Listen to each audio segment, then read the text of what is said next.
చదువులోకి మతం తీసుకురావద్దు. కులం, మతం, ప్రాంతానికి అతీతంగా పిల్లలను తయారు చేస్తున్నాం. కరిక్యులంలో రాజకీయాలు తీసుకురావద్దని, తప్పుడు ప్రచారాలు చేయొద్దని వైసీపీ వారిని హెచ్చరిస్తున్నామని మంత్రి నారా లోకేష్ అన్నారు. మొన్న మీరు డిక్షనరీలో మీ ప్రభుత్వం అధికారంలో ఉన్నప్పుడు డిక్షనరీలో దేవుడు అనే అర్థానికి ఆన్సర్ చదివారు సార్? ఒక్క నిమిషం sir, please answer my question. Please understand. Please answer my question, sir. Sir, మీరు ఇచ్చిన డిక్షనరీలో ఇస్లాం గురించి మాట్లాడారు, దేవుడు అంటే ఇస్లాం గురించి మాట్లాడారు, ఇంకో పక్కన క్రిస్టియానిటీ గురించి మాట్లాడారు, హిందూ గురించి ఎక్కడ మాట్లాడలేదు అధ్యక్ష. మన ప్రభుత్వ అధికారంలోకి వచ్చిన తర్వాత దేవుడు అందరి వారు, ఇస్లాం అయి ఉండొచ్చు, క్రిస్టియన్ అయి ఉండొచ్చు, హిందూ అయి ఉండొచ్చు, అందరి వాడని మేము పెట్టాం అధ్యక్ష. మేము ఎక్కడా తీసేదే. సో దయచేసి అధ్యక్ష అనవసరమైన కాంట్రవర్సీ రేపుతున్నారు తప్ప. ఒక్క నిమిషం అధ్యక్ష, in what way curriculum is related to the question? ఒక్క నిమిషం sir, in what way it is related to question? మీరు లేనిపోని కాంట్రవర్సీ లేవనెత్తదండి. ఆధారాలు ఉంటే మీరు బయట పెట్టండి, ఆధారాలు ఉంటే బయట పెట్టండి. సాఫ్రనైజేషన్ ఎక్కడ జరిగింది? మేము తీసుకొచ్చిన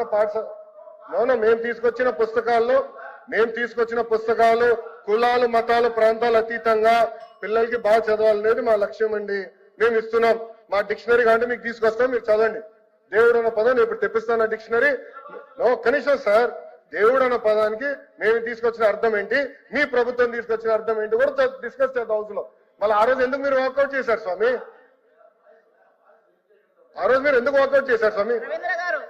నాకు బాధ ఆవేదన ఉంటుంది సార్, నాకు బాధ ఆవేదన ఉంటుంది. మీరు హౌస్ ని తప్పుదారి పట్టించి, మీరు 5 కోట్ల ఆంధ్రుల్ని తప్పుదారి పట్టిస్తే మేము కూర్చున్నాక సిద్ధంగా లేమండి.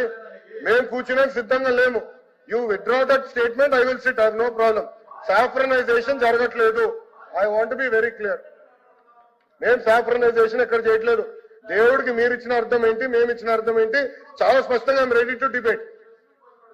చెప్పండి సార్.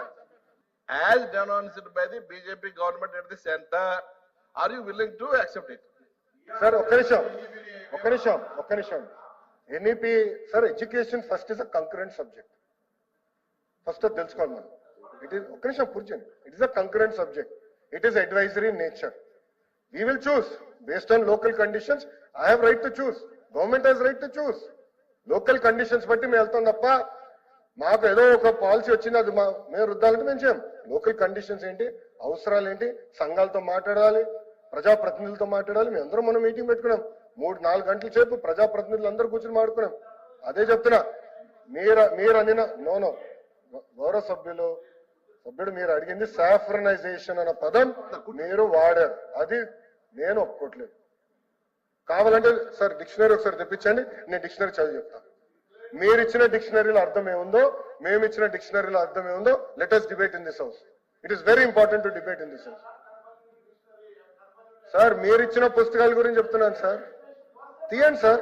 మీరు ఎందుకే బయటకు వెళ్ళారు ఆ రోజు? రాష్ట్రీయ కృషి వికాస్ యోజన ఒక్కటే కాదు, అన్ని శాఖల్లో కూడా నిధులు మొత్తం డైవర్ట్ చేశారు. ఇప్పటికే ఫైనాన్స్ డిపార్ట్మెంట్ దీనిపై విచారణ చేస్తుంది. ఆ రిపోర్ట్ రాగానే చర్యలు తీసుకుంటామని మంత్రి అచ్చెన్న అన్నారు. వైసీపీ ఎమ్మెల్యే రాలేదు, అంచేత ఆన్సర్ ఇచ్చినట్టుగా భావించవలసిందిగా కోరుతున్నాను. సెకండ్ క్వశ్చన్ 566 వ్యవసాయ శాఖ మంత్రి గారు.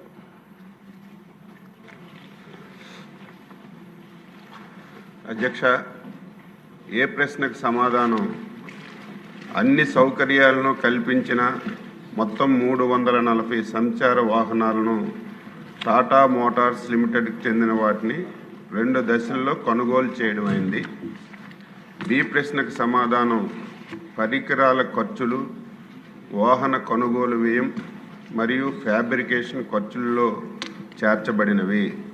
ఇందులో వెటర్నరీ డయాగ్నాస్టిక్స్ కిట్లు, వైద్య సామగ్రి మరియు పెద్ద జంతువుల కోసం హైడ్రాలిక్ లిఫ్ట్ సౌకర్యాలు ఉన్నాయి. పరికరాల సేకరణకు ప్రత్యేక నెలవారీ ఖర్చు లేదు. ఎందుకనగా ఖర్చును ప్రారంభ కొనుగోలు మరియు ఫ్యాబ్రికేషన్లో చేర్చడమైంది. సి ప్రశ్నకు సమాధానం ఆపరేషన్స్ అండ్ నిర్వహణ O&M ఈటరింగ్ రింగ్ ద్వారా measures and EMRI green health సర్వీసులు అప్పచెప్పడమైంది. ఆపరేషన్ అండ్ నిర్వహణకు మే 2022 నుండి చెల్లించవలసిన మొత్తం 148.07 కోట్లు, మే 2024 వరకు చెల్లించిన మొత్తం 110.07 కోట్లు, చెల్లించవలసిన బకాయిలు 38 కోట్లు. MAVC సేవలు నిర్వహించడానికి 1962 కాల్ సెంటర్ 20 సీట్ల సామర్థ్యంతో 24/7 నిర్వహించబడుతుంది. ప్రతి MAVC సిబ్బందిని అనగా ఒక పశు వైద్యుడు, ఒక పారావెట్ మరియు ఒక డ్రైవర్ కమ్ అటెండర్ మరియు మందులు, డయాగ్నోస్టిక్ కిట్లు మరియు నిర్వహణ సహాయంతో కూడి ఉంటుంది. ఈ ప్రశ్నకు సమాధానం పారదర్శకత ఈ టెండరింగ్ ప్రక్రియ ద్వారా టాటా మోటార్స్ లిమిటెడ్ను ఎంపిక చేయడమైంది. సాంకేతికత ప్రమాణాలు, వ్యయ పోటీతత్వం, L1 బిడ్డర్ మరియు MAVC ఆవశ్యకతల విశాఖలో 2004-09లో ప్రభుత్వ పలువురు రైతుల దగ్గర భూమి తీసుకుని వాటికి బదులుగా VMRDA భూములకు పూర్తి హక్కు కల్పిస్తూ ఇచ్చారు. ఆ భూములు రైతుల వద్ద పలువురు కొనుక్కున్నారు. వారికి న్యాయం చేయాలని అసెంబ్లీలో మాట్లాడిన విశాఖ ఉత్తర ఎమ్మెల్యే విష్ణుకుమార్ రాజు. బుచ్చయ్య గారి బాటలో సూటిగా ఈ బిల్లు గురించి మాట్లాడమని చెప్పి విష్ణుకుమార్ రాజు గారిని కోరుతున్నాను. అధ్యక్ష, ధన్యవాదాలు అధ్యక్ష. గౌరవ మంత్రివర్యులు ముఖ్యంగా ఈ విద్యాశాఖ తీసుకోవటం అనేది ఆంధ్ర రాష్ట్ర ప్రజలు, టీచర్సు, అలాగే స్టూడెంట్స్ యొక్క అదృష్టం అధ్యక్ష. మీరు ఇదివరకు కంపేర్ చేస్తే అంతకుముందు విద్యాశాఖ ఎటువంటి వ్యక్తులు ఉండేవారో పాత ప్రభుత్వంలో మీకు తెలుసు అధ్యక్ష. పాపం వ్యక్తులు మంచివాళ్ళు అయి ఉండొచ్చు, but what about the knowledge? విద్యాశాఖకి నడపటానికి అత్యంత క్లిష్టమైన శాఖ అధ్యక్ష విద్యాశాఖ. మనతో పాటు జీవితాంతము జీవితకాలం వచ్చేదే విద్య అధ్యక్ష. మిగిలిన వాళ్ళు ఎవరు మనకు కూడా రారు అధ్యక్ష. తల్లిదండ్రులు రారు, తర్వాత కొంత వయసు అయిపోయిన తర్వాత వారు న్యాచురల్గా మరణించడం జరుగుతూ ఉంటుంది. కానీ మనం ఉన్నంత వరకు విద్య మనతో పాటే ఉంటుంది అధ్యక్ష. కాబట్టి ఇటువంటి మంచి ఉన్నత విలువలు కలిగి అట్లాగే ఉన్నత విద్యను అభ్యసించిన వ్యక్తికి గౌరవ ముఖ్యమంత్రి గారు ఆ శాఖ కట్టబెట్టడం అనేది చాలా ఆంధ్ర రాష్ట్ర ప్రజలకి మంచిది అధ్యక్ష. తమరి ద్వారా నేను విద్యాశాఖ మంత్రి గారికి ఏదైతే టీచర్స్ బదిలీలు దీనిపైనే మనం చర్చించాలి కాబట్టి ఎక్కడా డీవియేట్ అవ్వకుండానే మాట్లాడతాను అధ్యక్ష. కొంతమంది విశాఖ జిల్లాలో అధ్యక్ష ఇదివరకు టీచర్స్ని నిబంధనలకి విరుద్ధంగా విశాఖ జిల్లా మైదాన ప్రాంత పాఠశాలల నుంచి పాడేరు పాఠశాలలకి బదిలీ కాబడిన ఉపాధ్యాయుల గురించి న్యాయం చేయవలసిందిగా మీ ద్వారా మంత్రివర్యులను కోరుతున్నాను అధ్యక్ష. ఇదివరకు ఉమ్మడి జిల్లాలో అధ్యక్ష 2000 సంవత్సరం నుంచి 2023 సంవత్సరం వరకు జరిగిన ఉపాధ్యాయ నియామకాలు బదిలీలు ఏజెన్సీ వారికి ఏజెన్సీ ప్రాంతంలోను, మైదాన ప్రాంతంలో ఉన్న వారికి మైదాన ప్రాంతంలోనే వేరువేరుగా చేపడుతూ వచ్చేవారు అధ్యక్ష. కానీ 2023 జూన్లో అధ్యక్ష ఆంధ్రప్రదేశ్ విద్యాశాఖ చేపట్టిన ఉపాధ్యాయ బదిలీల నిబంధనలకు విరుద్ధంగా జీవో 117 అమలు పేరుతో అధ్యక్ష సుమారు 350 మంది ఉపాధ్యాయులని నిర్బంధంగా పాడేరు ఏజెన్సీకి బదిలీ చేశారు అధ్యక్ష. వీరిలో పాపము అత్యధికంగా ఉన్నవారు మహిళలు అధ్యక్ష. వారి వయసు కూడా 50 నుంచి 60 సంవత్సరాల వరకు ఉండే వయసు కలిగిన వారు అధ్యక్ష. వారికి అనేక ఆరోగ్య సమస్యలతో బాధపడుతున్నారు అధ్యక్ష. అట్లాగే వీరు ఏజెన్సీ ప్రాంతంలో నివాసం ఉండలేక నిధులు నిర్వహించలేక ఇబ్బంది పడుతున్నారు అధ్యక్ష. అట్లాగే GORT నెంబర్ 86 డేటెడ్ 30/6/2023లో అధ్యక్ష ఏపీ హైయర్ ఎడ్యుకేషన్ డిపార్ట్మెంట్ ప్రకారం అధ్యక్ష ఏజెన్సీలోని గవర్నమెంట్ డిగ్రీ కళాశాలలో పనిచేస్తూ కూటమిలో చేరే ప్రసక్తే లేదని వైసీపీకి చెందిన పలువురు జీవీఎంసీ కార్పొరేటర్లు తెలిపారు. జీవీఎంసీ మేయర్పై అవిశ్వాస తీర్మానం పెట్టేందుకు కూటమిలో చేరామని ఒత్తిడి తీసుకున్నారని పేర్కొన్నారు.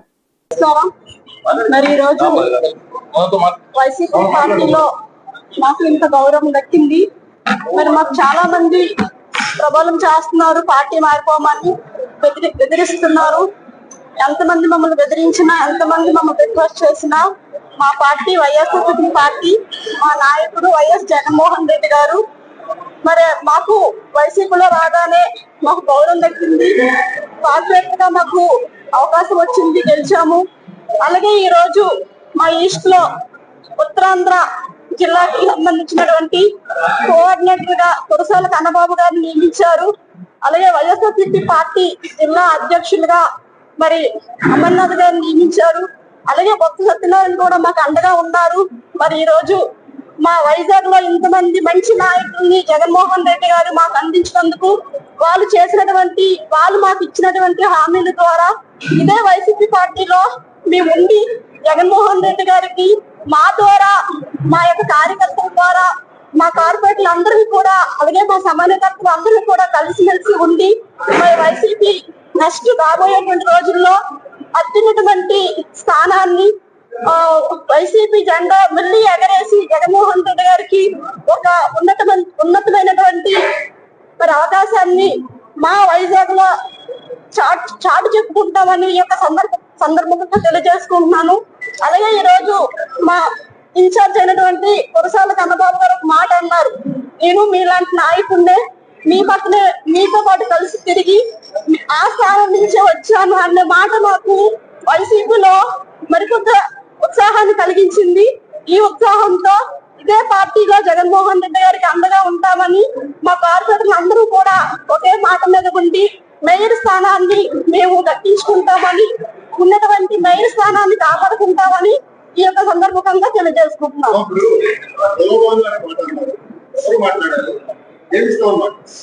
మా పార్టీలోకి వచ్చేయండి, మీకు గౌరవం ఉంటుంది, మీకు కావాల్సినంత పదవులు ఇస్తాము అని ఇప్పుడే కాదు, పార్టీ టీడీపీ పార్టీ అధికారులు వచ్చిన కాడి నుంచి మాకు కాల్స్ రావడం, మాతో ఫోన్ లో మాట్లాడడం జరుగుతుంది.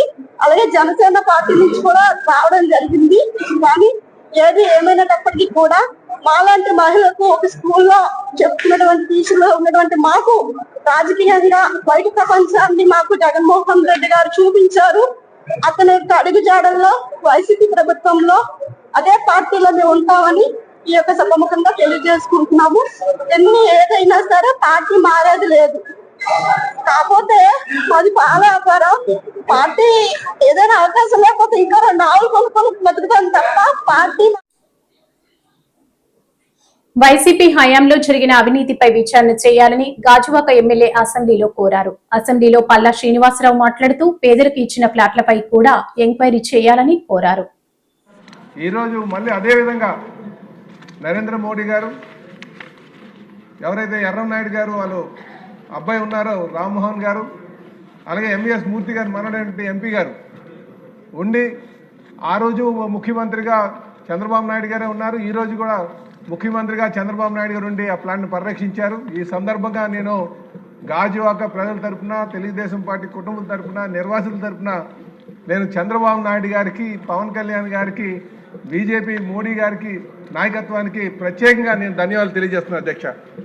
అధ్యక్ష, ఇప్పుడు నేను ఈ స్టీల్ ప్లాంట్ నిర్వాసితులకు సంబంధించి R&R ప్యాకేజ్ మీద నాకు, ఎందుకంటే ఈ R&R అంటే ఇది రాష్ట్ర వ్యాప్తంగా, దేశవ్యాప్తంగా కూడా ఇలాంటి సమస్యలు చాలా ఇప్పటికీ కూడా ఉన్నాయి అధ్యక్ష.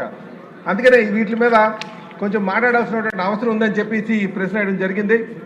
ఎక్కడైనా సరే R&R ఇస్తే అధ్యక్ష, ముఖ్యంగా మనం జాబ్ గ్యారంటీ అంటాం అధ్యక్ష. జాబ్ గ్యారంటీతో పాటు ప్లాట్స్ ఇస్తాం అధ్యక్ష, ప్లాట్లు కూడా, ఎందుకంటే వాళ్ళకి రీలొకేట్ చేస్తాం కనుక. దీంతో పాటు కాంపన్సేషన్, మనకి ఎవరైతే ల్యాండ్ ఇచ్చారో ఆ ల్యాండ్ కాంపన్సేషన్, ఈ మూడిట్లో కూడా పూర్తి స్థాయిలో జరిగితే సంతోషం అధ్యక్ష. కానీ స్టీల్ ప్లాంట్ విషయంలో జరగలేదన్నది నా ఉద్దేశం అధ్యక్ష. ఇక్కడ ప్లాంట్ స్థాపించేటప్పుడు ఎవరికైతే ఇల్లు పోయిందో వారందరికీ కూడా మనం ఆర్ కార్డ్స్ అని ఇచ్చాం అధ్యక్ష. ఆర్ కార్డ్స్ అంటే రీహాబిలిటేషన్ కార్డ్స్ అని. సుమారు 17,000 మందికి ఆర్ కార్డులు ఇచ్చినట్టుగా మంత్రి గారు చెప్పారు అధ్యక్ష. ఇందులో జెన్యూన్ కార్డ్స్ 15,900 అన్నారు అధ్యక్ష. అంటే సుమారు doubtful R cards 1191 R cards ఉన్నాయన్నారు. అంటే 1191 డౌట్ఫుల్ ఆర్ కార్డ్స్ అంటే నిజంగా వాస్తవానికి చెప్పాలంటే ఈరోజు 475 ఉన్నాయి అధ్యక్ష. ఎందుకంటే చాలామంది ఏదైతే డౌట్ఫుల్ ఆర్ కార్డ్స్ అంటున్నామో వాళ్ళు ఉద్యోగం చేసి రిటైర్ అయిపోయారు, కొంతమంది ఉద్యోగం చేస్తున్నారు. కనుక ఈ డేటాలో కొంచెం మనం గమనించాల్సినటువంటి అవసరం ఉంది. అంటే నేను అన్నది ఏదైతే డౌట్ఫుల్ ఆర్ కార్డ్స్ అన్నావో అది 475 మాత్రమే ఉన్నాయి అధ్యక్ష. 75, 78 రమారమి. కనుక ఇది ఇప్పుడు అభియాన్స్లో పెట్టడంలో ఎటువంటి ఉపయోగం లేదు. దాన్ని రెగ్యులేట్ చేయాల్సినటువంటి అవసరం ఉందని ఒకసారి ఇలా ఆర్ కార్డ్స్ కానీ క్యాన్సిల్ చేస్తే మరి ఉద్యోగం చేసిన రిటైర్ అయిపోయిన అందరికి తగ్గించి మనం కాంపెన్సేషన్ తీసుకుంటామా? కనుక ఆ రోజు 1981లో వాళ్ళ ఏజ్ ఎవరికి ఏజ్ లేకపోవడం వల్ల, ఏజ్ డిసైడ్ చేయకపోవడం వల్ల, ఏజ్లో ప్రాపర్ సర్టిఫికేట్స్ లేకపోవడం వల్ల, ఎందుకంటే కార్ కార్డు మేజర్ మ్యారేజ్ అంటే 18 సంవత్సరాలు దాటినటువంటి వారికి పెళ్ళైనటువంటి వారికి ఇవ్వడం జరిగింది అధ్యక్ష. కనుక దీని మీద ఒకసారి మనం మంత్రి గారు ఆలోచించాల్సిన అవసరం ఉందని చెప్పి ఈ సందర్భంగా తెలియజేస్తున్నా అధ్యక్ష. అలాగే ప్లాట్లకు వచ్చేసరికి మనమే 1500 ఎవరికైతే ఆర్ కార్డు ఇచ్చామో వారికి ప్లాట్ ఇచ్చాం. 15,907 జెన్యూన్ కార్డ్స్ అంటున్నాం. కానీ ఇక్కడ చూస్తే 15,283 ఇచ్చాం. అంటే ఇంకా 600 కార్డ్స్ ఇంకా ప్లాట్స్ ఇవ్వాల్సినటువంటి అవసరం ఉంది. నాకెందుకు ఈ డేటాలో కొంచెం తప్పుడు సమాచారం వచ్చిందేమో అనుకున్నా అధ్యక్ష. కనుక అధ్యక్ష ఏపీలో కూటమి సర్కార్ సాధింపులు పిక్ స్టేజ్ గా చేరుకున్నాయని మాజీ మంత్రి గుడివాడ అమర్నాథ్ మండిపడ్డారు. వైఎస్ఆర్ పేరున గోడల మీద స్టేడియం మీద నుంచి చెరిపివేస్తామో ఏమో కానీ ప్రజల గుండెల్లో నుంచి తొలగించలేరని అన్నారు. ఏదైతే ఉందో అది కనబడకుండా చేయాలనేటువంటి దాని మీద వారు ప్రయత్నాలు చేస్తున్నట్టుగా అనేక సందర్భాల్లో చూసాం. రావడమే నాగార్జున యూనివర్సిటీలో ఉన్నటువంటి రాజశేఖర రెడ్డి గారి విగ్రహాన్ని నేలమట్టం చేసినటువంటి సందర్భాలు చూసాం. బాపట్లలో రాజశేఖర రెడ్డి గారి విగ్రహానికి నిప్పు పెట్టినటువంటి పరిస్థితులు చూసాం. చివరికి ఈరోజు అత్యంత ప్రతిష్టాత్మకమైనటువంటి విశాఖపట్నంలో ఉన్నటువంటి పోతినిమల్లపాలెంలో ఉన్నటువంటి ఇంటర్నేషనల్ క్రికెట్ స్టేడియంకి రాజశేఖర రెడ్డి గారి పేరు మీద ఆ స్టేడియం ఉంటే ఈరోజు కొత్తగా వారి పేరును తొలగించి కేవలం Andhra cricket association VDCA cricket stadium అని చెప్పి కొత్తగా చేసినటువంటి మార్పుల్లో రాజశేఖర రెడ్డి గారి పేరును తొలగించినటువంటి విషయాన్ని కూడా మనందరం కూడా నిన్నటి నుంచి చూస్తూ ఉన్నాం.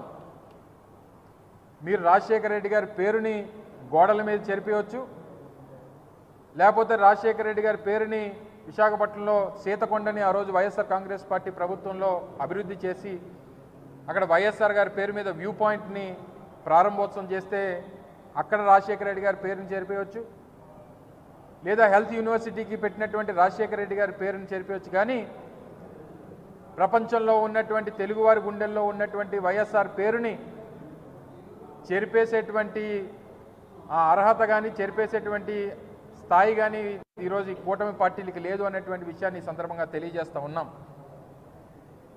ఈరోజు VDCA cricket stadium Andhra cricket association ఆధ్వర్యంలో ఉన్నటువంటి పోతినిమల్లపాలెం క్రికెట్ స్టేడియంకి ఆ రోజు ప్రభుత్వం పెట్టినటువంటి పేరు కాదు.